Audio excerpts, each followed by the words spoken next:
substance, no substance, no substance, no substance, no substance, no substance, no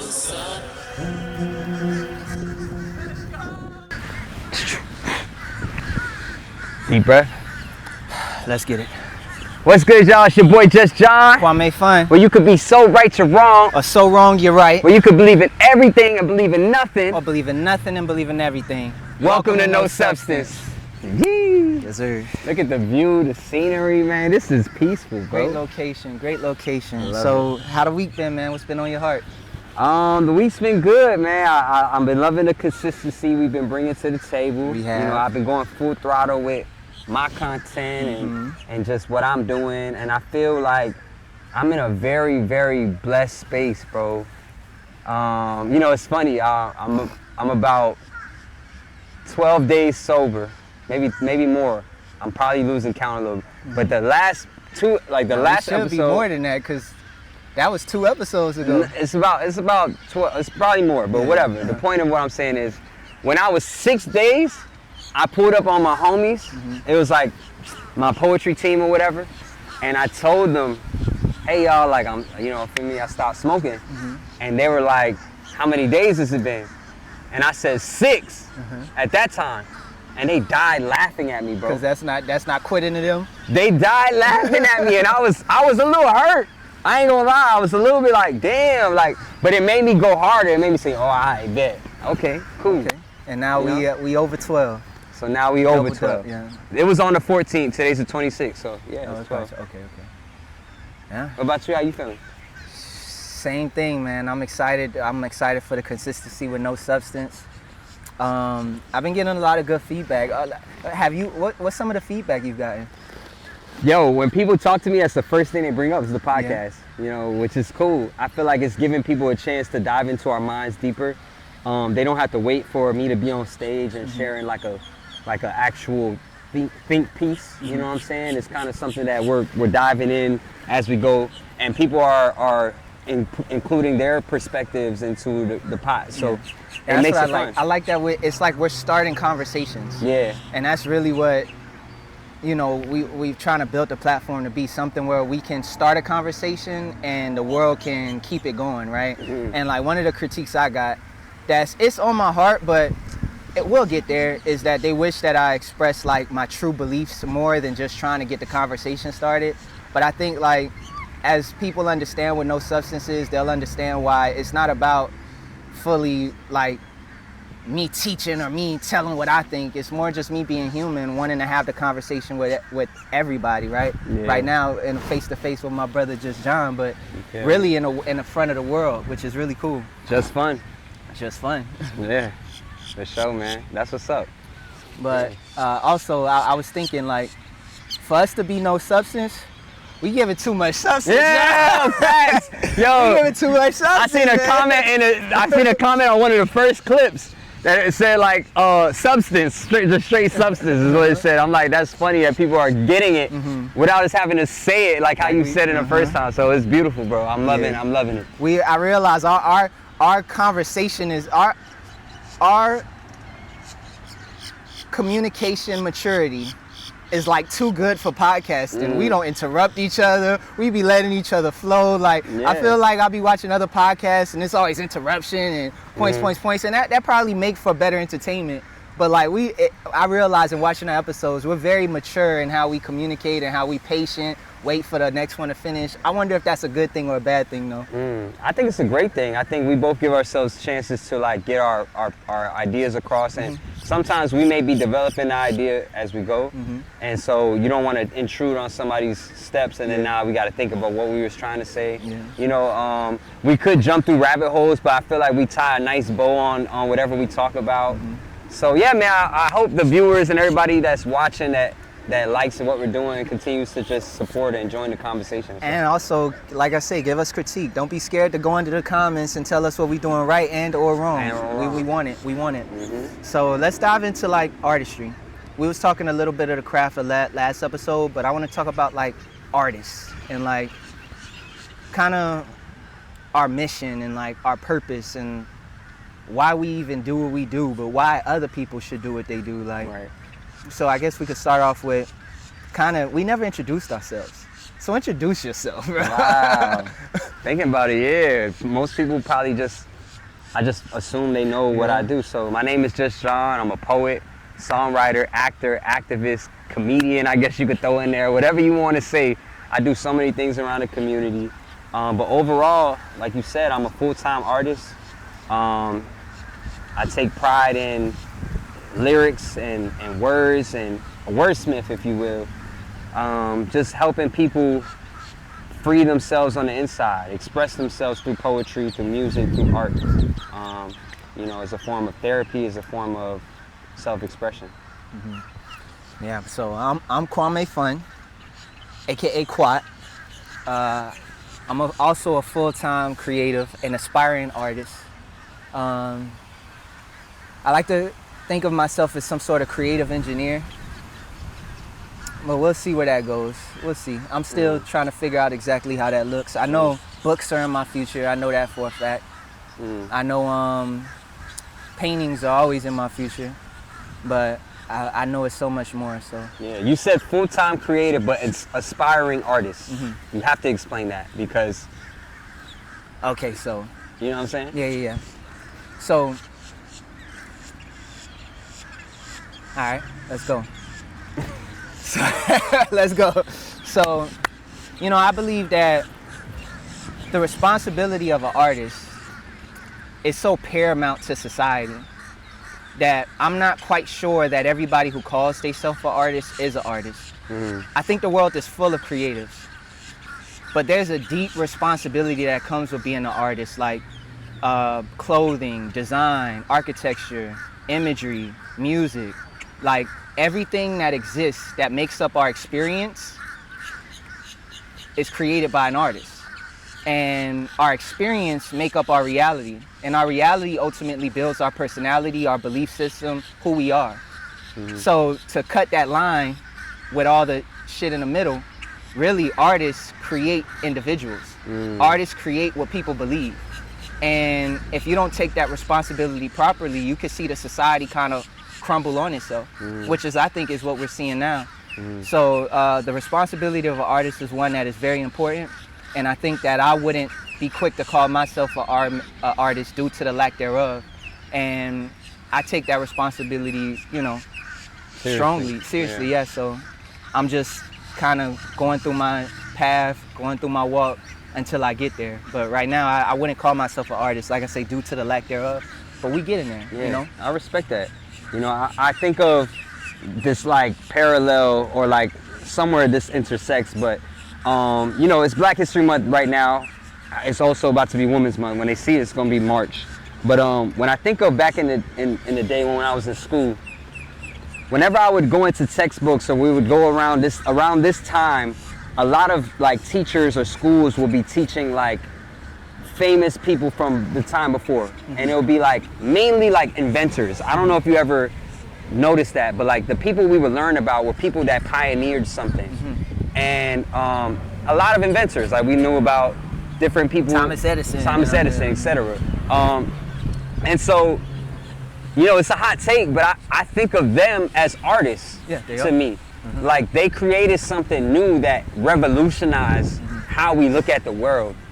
And so I get your sentiment on like most of these people get that credit after the fact, or they, people give them that title, I guess you would call it, an inventor or innovator or whatever, after the fact. And so I do understand what you're saying by aspiring to be. I don't ever want to seem like I'm all-knowing or know too much about what I do. But also there's a certain level of like, where do you dictate the mastery? Like after a certain point in time, is there like 10,000 hours that you feel like, okay, now I've mastered this craft enough to say that I'm an artist? Is it like a certain product that you may have to put out? Is it something that you do to change something that happened in the world? Like, when do you feel like that credit is necessary to give? Well, in the past, the masters used to knight the next masters, right? And so right now, right now we don't have those masters who are who even understand that process how it used to be in the past enough to, or aren't respected enough to be like, nigga, who are you to tell me if I'm an artist or not? Right. So I think the first step is for there to be a breakout character who kind of speaks out on this kind of stuff and who works on their craft, dives into their craft, actually becomes an artist. Like, it's undeniable by the masses that the things this person create are godly and that purifies society. And once that unanimous decision comes, then I think that person can then go forth and create that system. But I do think that system needs to be created similar to the systems that doctors have to go through, lawyers have to go through, basically every profession has to go through. I just don't understand why artistry has become so disrespected, where anybody could wake up and call themselves an artist, but if I go practice and do surgery on someone tomorrow, I get locked up. Right. You know, it's kind of weird. Ooh. So you feel like artists have to go through like a rite of passage? Yeah, I do. And right now, that rite of passage isn't created. So as someone who feels that way, it is an interesting thing trying to teach myself the thing I don't know while trying to learn the things I don't. You know, it takes a different type of intellect to not only learn something, but to teach yourself something that has never been learned. But just being humble enough to go through that process and trust God will lead me there. And if what I'm thinking or what's on my heart is correct, God will use me as a tool to make it come forth in reality. So, do you agree with that a little bit? I 100% wholeheartedly agree. Sometimes I struggle with finding like people I look up to in what I do. And it's not that there aren't amazing people that do the work that I do. It's just like, it's deeper than just being really talented or really good at what you do for me to connect with you. Like, I think it goes deeper than your craft for me. It's like the person, it's the impact, it's the influence. You know, that's why J. Cole to me is one of my favorite artists, and he still will be. And I think even throughout the whole beef situation that he had with Kendrick and Drake and all people giving him the scrutiny, I still respect him because he was able to show his character and his morale, himself through the whole situation. Like, I think he's one of the main ones to me that didn't falter from too far from who he is. Like, I feel like some of them may have, you know, the success may have granted them to be a little bit more big-headed than what they typically are, or maybe they try to small themselves up to like fit a criteria or to fly under the radar, whatever it is. But I think that, you know, I relate to people that can authentically show me who they are in more than just their art, and more than just their talent. You feel me? And I agree with that. I think there is definitely something that you have to judge beyond skill, because anybody could sell their soul to learn to play that guitar better, right? Right. But so there is a morality and like you say, a tie between how they influence the culture it's important.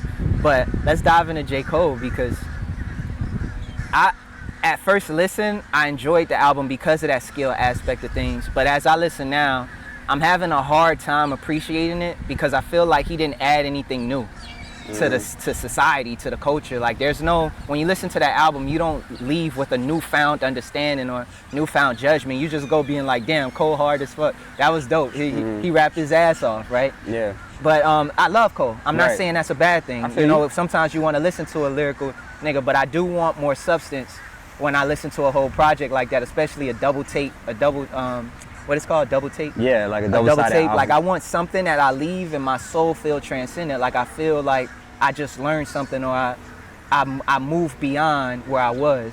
Okay. And that project ain't do it for me. It was great, but it ain't do it for me.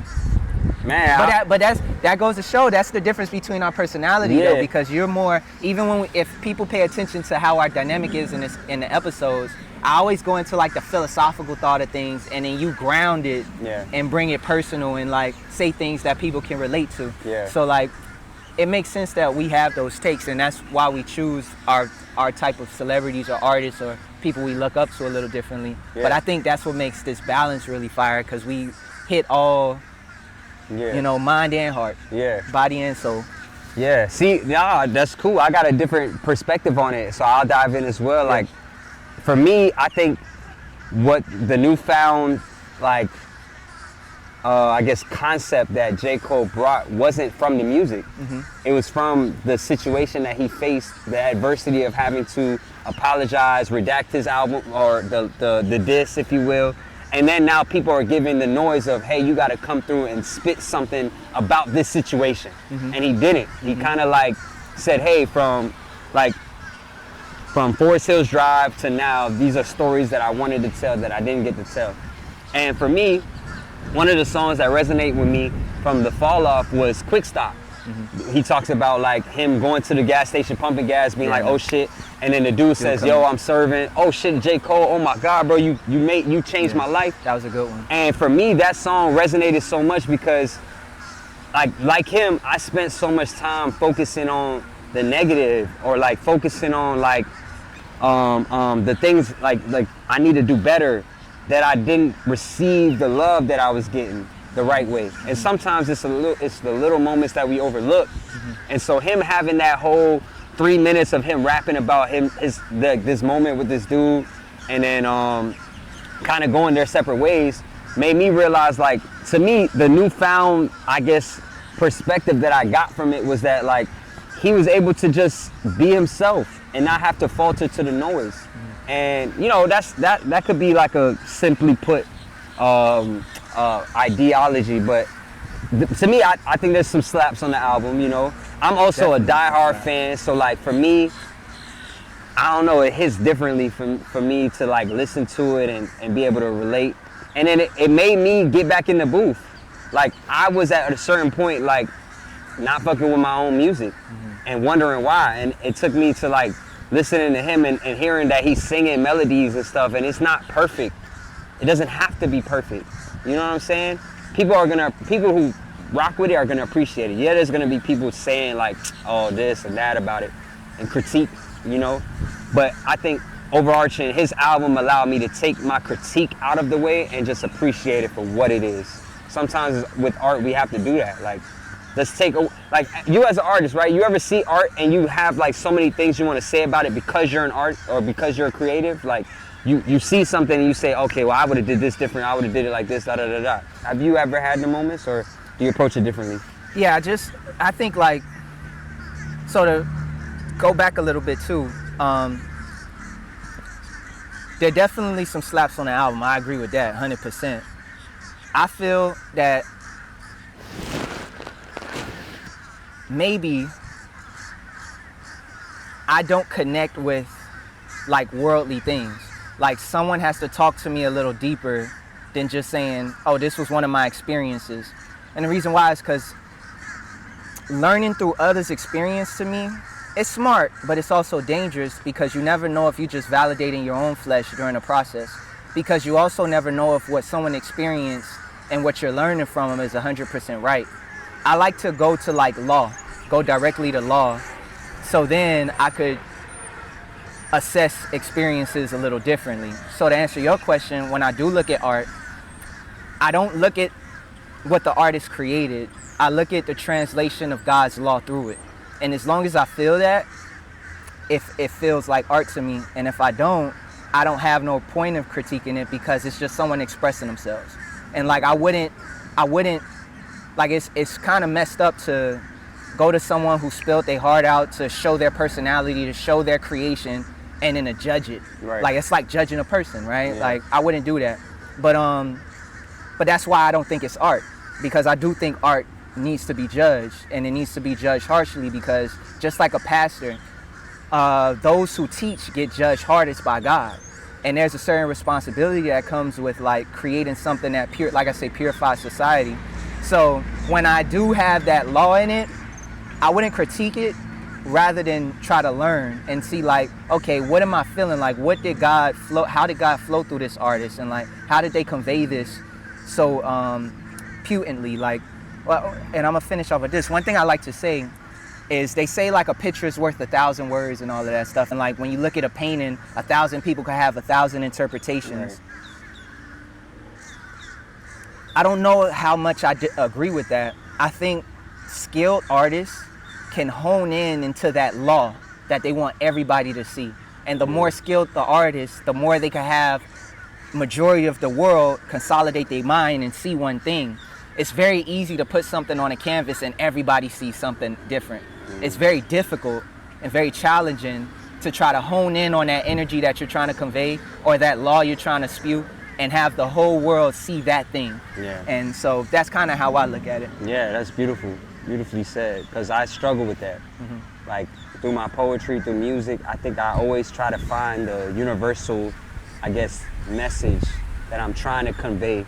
And I struggle with whether or not I've said it in the best way that I could say it. Sometimes it does sound like I'm venting in my poem more than I'm expressing this, this concept or this thing I learned or something that I want everyone to grasp. But I understand when you say people will have their own interpretations and intentions, but the great art, like there's unmistakably, there's no denying what this person is trying to say or what feeling you get from it. And I think that that's what makes things timeless. Yeah. So I 100% second that. And I'm working on that. So how, like somebody listening to this, maybe as a creative will say, okay, well, how do I tap into that? How do I like express that or start to? First of all, I don't want people to think that I'm saying being a creative is wrong. Right. I think every once in a while, John needs to go listen to a J. Cole album to feel grounded and feel connected with his flesh, right? Because we do have to feel connected with who we are to an extent. So every once in a while, it is important for those things to exist for us to connect to. So I'm not saying it's a negative thing. But if you do want to transcend beyond validating the flesh of others, then just get closer to God and allow God to use your skills for you instead of you using your skills for others, right? Yeah. Allow God to use you as the tool. Allow yourself to surrender fully to God's will. And then, yeah, the law will just, the things that are written on your heart will flow through you. And then as you connect more, get more skilled, I think, yeah, I'm not there. So from that point, this is theory. But as you get better from that point forth, the art gets better, right? And that's where I'm at. I'm trying to get better with the art. So I can confidently say I'm creating art and I'm a true artist. Yeah. I think I've been scared of becoming like this gospel artist or rapper or poet that speaks on, like the gospel. Why? I don't know. Like maybe the fear of the judgment, maybe it's the fear of like not being able to speak about the fleshly things that satisfy me. Maybe we could pin that, but like I don't know why I'm so scared about doing that. It's almost like I don't want to seem overly righteous and that I know everything. And then I also am afraid that if I open up that open, people don't receive it or people deny it. And then now I feel like, dang, I open myself up for somebody to just close the door. So I'll respond to that. I think your take on artistry is already powerful and already beautiful. Opening that door to let God flow through a little more. I wouldn't be scared of it just because like there's a part in the Bible where Jesus was speaking to the masses, but he was speaking in parables. And the concern was like, how do you expect people to understand that? Like what. And his response was, those who have the eyes and the ears will see and hear, right? Like, and those who don't, if I explained it perfectly, they wouldn't get it anyway. So I think you just have to trust that the people that this is supposed to connect with will find it, and not be scared that those who won't are going to dictate whether you're successful or not, or whether it's good or not. You can't judge your life based on those who don't understand. You have to connect with those who do. And I think the more you kind of lean into that, the more you find your people. Yeah. Damn. But I do say this because I also want to give you your flowers, because like I said, I don't want what I'm saying to be misconstrued. I think the most beautiful thing you do as an artist is be able to ground things in your experience and what you've been through, and to have people resonate with that, because that's something that, as someone who denies my flesh so much, I don't even know how to begin to even think and get my will rolling in that direction. So I do think that's a skill in itself.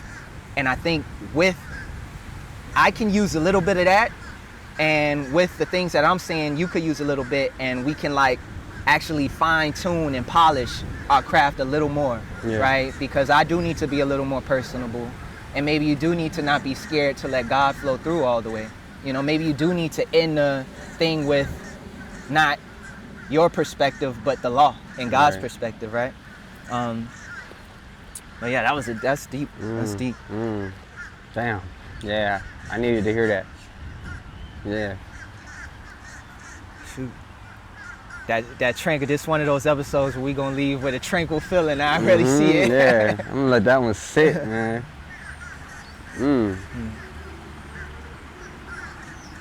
Yeah, what's like your next project? I actually don't know. You know, what is your next project? What are you working on? The podcast has been definitely one of those like very intentional. That's a big one. Outside of that, I wanna have a poetry album this year, 2026. That's my goal. Poetry album, fully produced. You know, me and maybe Everything in-house. in-house, right? And when I say that, you know, it's funny because I don't even know what that would look like because there's nobody really pioneering that space. So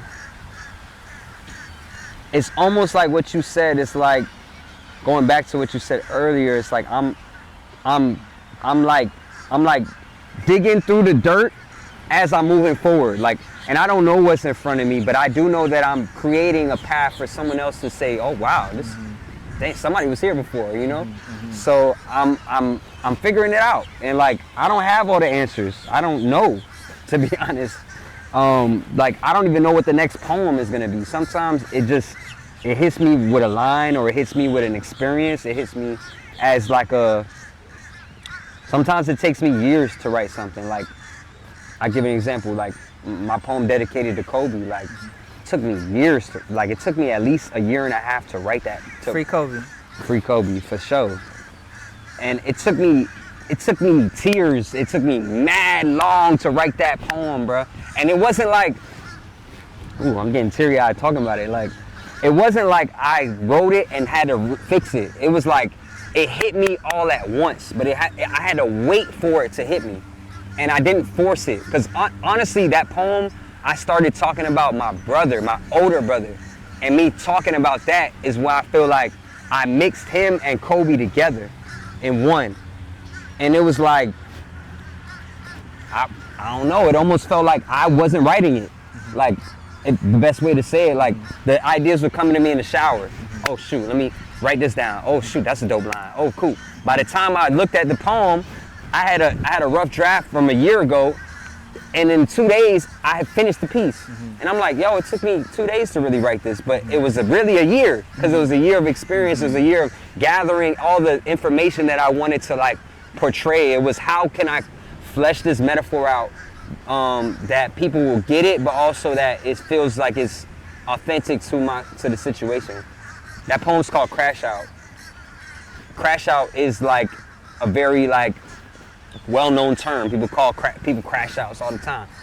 But it's a metaphor for somebody driving off a cliff. Like you like, and all I remember before Kobe got locked up was being in the whip with him, and just the tranquil of like, I didn't know anything. I didn't know nothing, and we was just happy, like before it. You get what I'm saying? So, damn. Yeah, I'm not gonna cry on this bitch. We're men. Beef jerky. Yeah, man. Man, free Kobe, man. Free Love Kobe. that dude. Yeah. So a poetry album, Yeah. Poetry album, and you know. and you don't really know how that's gonna look or what's the next step. You just know that that's on your heart. Yeah. Yeah, I'm the same. I'm in the same boat. I'm a little further along. I know I want to do a gallery this year, and I know 2 of the series that are going to be represented in that gallery. I know the name of the gallery, so it's going to be Numa Part 2. I'm gonna do it Part 2. Fire. But I'm still thinking about the last series, and I think I got an idea, but I'm gonna let it sit on my heart for a while, and but the first 2, I already said it, so I'll say them. The first 2 is Phases of Face and The Sense of Self. Okay. So which is kind of what, that's kind of been my overarching theme for like the last 2-3 years. So Yeah.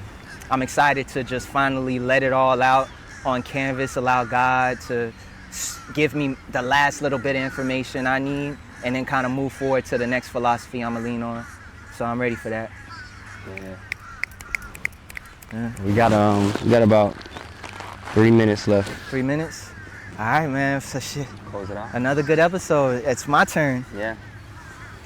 My turn. We going in the Bible again, because what better book? Right. Random page. Up, the wind flipped it, so I'm gonna allow the wind to flip. All right, we at Samuel 9:11.